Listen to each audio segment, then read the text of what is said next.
condemned criminal Barabbas sits in an isolated cell in 1st century Jerusalem, awaiting his execution. He is a murderer, a rebel, a traitor, and a thief who deserves to die. Several hundred yards back from his dark cell, a crowd has gathered in the city streets. They have demanded an audience with Pilate, the Roman procurator over Judea.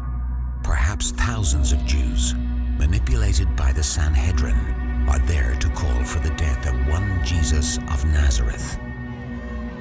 As they anticipate Pilate's arrival, the religious leaders have worked the crowd into a frenzy.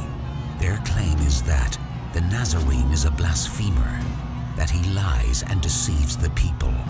They insist with fists raised to heaven that he plans to destroy the temple and the Jews' very way of life.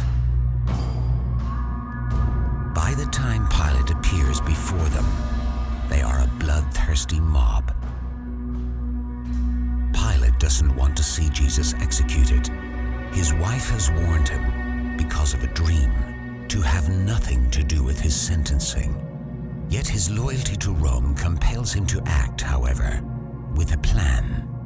As a means of pacifying the Jews, the Romans have a custom at Passover to stay an execution and release one of their countrymen. He is convinced the crowd will choose the Nazarene. He has, after all, been adored by many as a rabbi, a healer, and in some circles, even more. Just a week ago, they lined the streets and laid palm branches in his path as they welcomed him into the city. Time has taught Pilate a lesson he has overlooked. Much can change in a week. Barabbas is aware of the Roman custom of releasing a prisoner at Passover. He knows the chance of him being selected is virtually impossible, but it is his only hope. From his cell, he can hear that a crowd has formed. He presses his ear against the wall in an attempt to hear something, anything that might explain what's going on. Even though Pilate shouts as loud as he can to the angry mob, his words, as just one voice, do not reach the cell where Barabbas strains to hear. However, the crowd raising their voices as one can not only be heard by Barabbas, but he understands what they're shouting.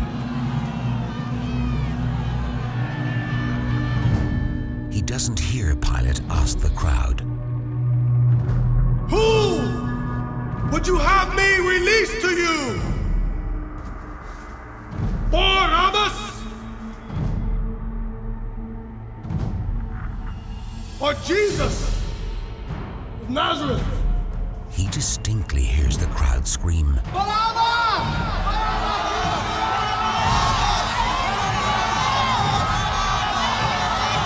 He doesn't hear Pilate ask indignantly, "What then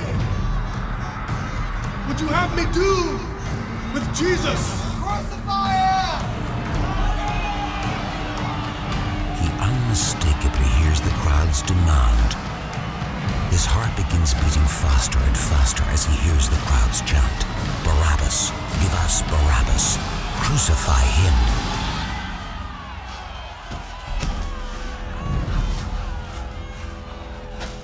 His worst fear has been realized. Soon they'll be coming for him.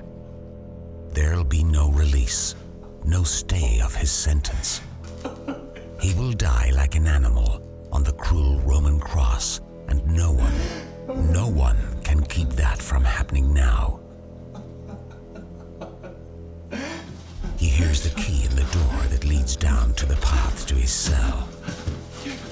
He tries to pull himself together, to meet his fate with courage that he just can't seem to muster. He hears the steps of the guards coming down the dark corridor. He can see their torchlight flickering from the shadows. The guards arrive, stoic and unsympathetic.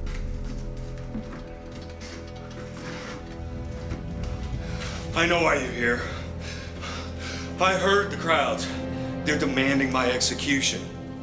And you deserve to be executed. There's no question about it. But today that's not gonna happen. The crowd is calling for your release. What? Impossible. I heard the crowds. They're calling for me to be crucified. No, not you. The Nazarene, Jesus. Today, he's gonna die in your place. You're free to go.